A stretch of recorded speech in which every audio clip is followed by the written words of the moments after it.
Bonjour chers amis et bienvenue sur ce nouveau numéro de la Minute de la FOCAM. Nous allons ensemble aujourd'hui essayer de répondre à une question qui nous est souvent posée et qui à notre avis est une question importante. Il s'agit de savoir si on peut consommer un médicament après sa date de péremption. Chers amis, vous devez savoir que le médicament n'est pas un produit comme les autres. Le médicament est constitué de principes actifs qui se dégradent au fil du temps en raison de leur composition chimique, de leur forme et même de leur environnement, et ce, quel que soit le conditionnement dans lequel ils se trouvent. On peut alors dire que le médicament a une durée de vie. À titre d'exemple, je vous prendrai la caféine. La caféine que l'on retrouve en association dans de nombreux produits. Mais ce que l'on ignore, c'est que cette caféine voit sa concentration dans ces produits augmenter au fur et à mesure que le temps s'écoule.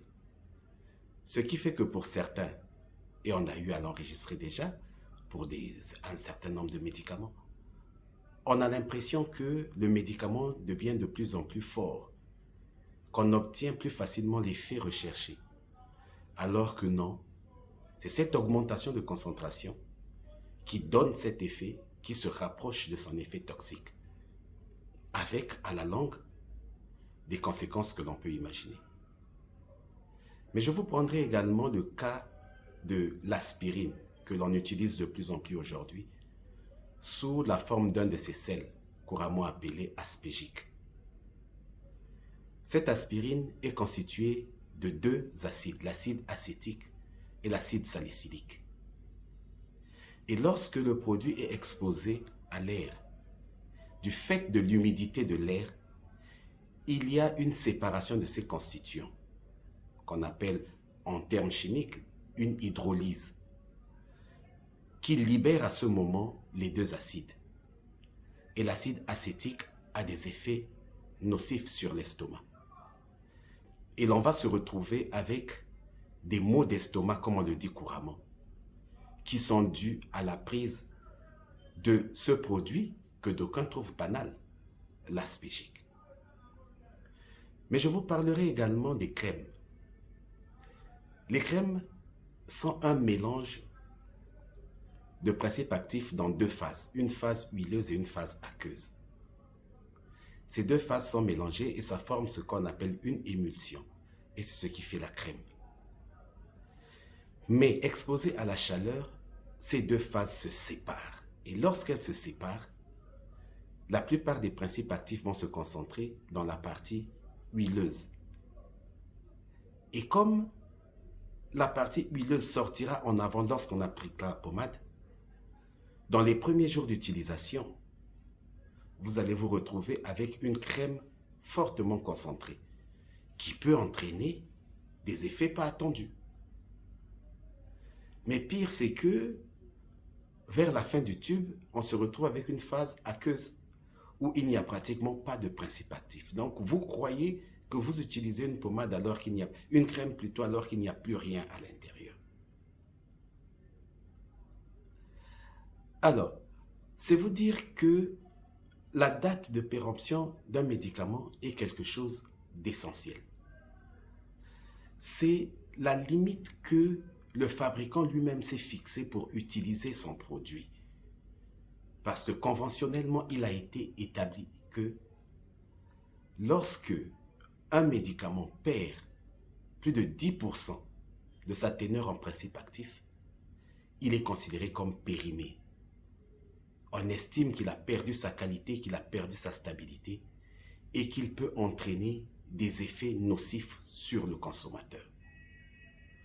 Alors le fabricant détermine au bout de combien de temps lui-même estime que son produit peut encore avoir plus de 90% de sa teneur en principe actif. Et c'est ainsi qu'il fixe la date de péremption.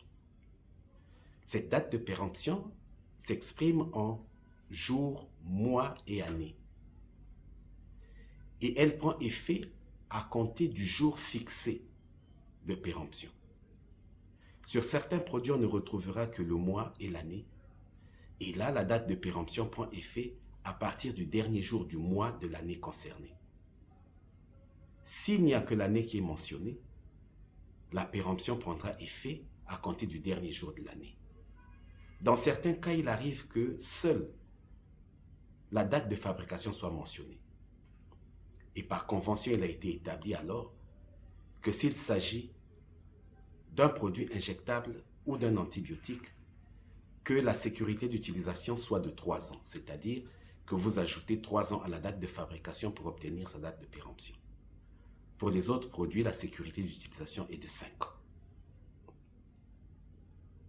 Mais cette date de péremption ne reste valable que si le médicament est conservé dans des conditions fixées par le fabricant, notamment des conditions de température, des conditions d'humidité, les conditions de luminosité. Et si le conditionnement, c'est-à-dire l'emballage du médicament, n'a pas été ouvert ou ne s'est pas déchiré. Parce qu'une fois que l'emballage est ouvert, le médicament est en contact de l'air. Et en raison du taux d'humidité qu'on peut avoir dans l'air, la dégradation peut s'accélérer. C'est pourquoi la conservation des médicaments dans des salles d'eau, par exemple, devrait être fortement déconseillée. Nous ne devons pas conserver les médicaments dans les douches, dans les cuisines, là où le taux d'humidité est élevé. De même, les fortes chaleurs dégradent rapidement les médicaments. C'est pourquoi il ne faut pas garder les médicaments dans des armoires qui ferment hermétiquement à clé où il n'y a pas de circulation d'air. Le médicament a pour ennemi la chaleur et l'humidité. Or, nous savons que nous vivons dans un environnement qui est fortement humide, avec de fortes chaleurs, ce qui accélère de facto la dégradation des médicaments. Et si les médicaments se retrouvent dans cette condition, la date de péremption fixée par le fabricant ne peut plus tenir, elle va se retrouver raccourcie. C'est pourquoi les bonnes pratiques pharmaceutiques recommandent aux pharmaciens de retirer des rayons de pharmacie les médicaments 2 mois avant la date de péremption. Parce que nous n'avons pas la garantie qu'au-delà de cette période, nous ayons encore plus de 90% de la teneur en principe actif dans ces médicaments. Je vous dirais même que dans certains pays développés, la présence sur les rayons de pharmacie d'un médicament, un jour après la date de péremption, entraîne le paiement d'amendes. Ces amendes qui parfois peuvent s'élever jusqu'à 500 €, voire 1000 €. Au regard de cela, comment pouvons-nous donc nous dire que après la date de péremption, nous pouvons continuer à utiliser des médicaments et ainsi exposer notre propre santé? C'est pourquoi la Fondation congolaise pour l'accès aux médicaments, consciente du fait que nous n'avons pas suffisamment de textes encadrant la gestion des médicaments périmés, et encore moins la gestion des médicaments proches de la péremption, c'est-à-dire qui ne sont pas encore périmés, mais qui se trouvent dans la fourchette des 2 mois, retenus conventionnellement. La Fondation congolaise pour l'accès des médicaments vous demande de ne pas accepter que l'on vous remette des médicaments qui périment dans les 2 mois. Cela y va de votre propre sécurité, cela y va de votre propre santé. Sachez que vous êtes les premiers responsables de votre santé, vous êtes les premiers responsables de votre sécurité. Alors, évitez qu'en voulant vous faire du bien, vous puissiez vous faire du mal. Je vous donne rendez-vous pour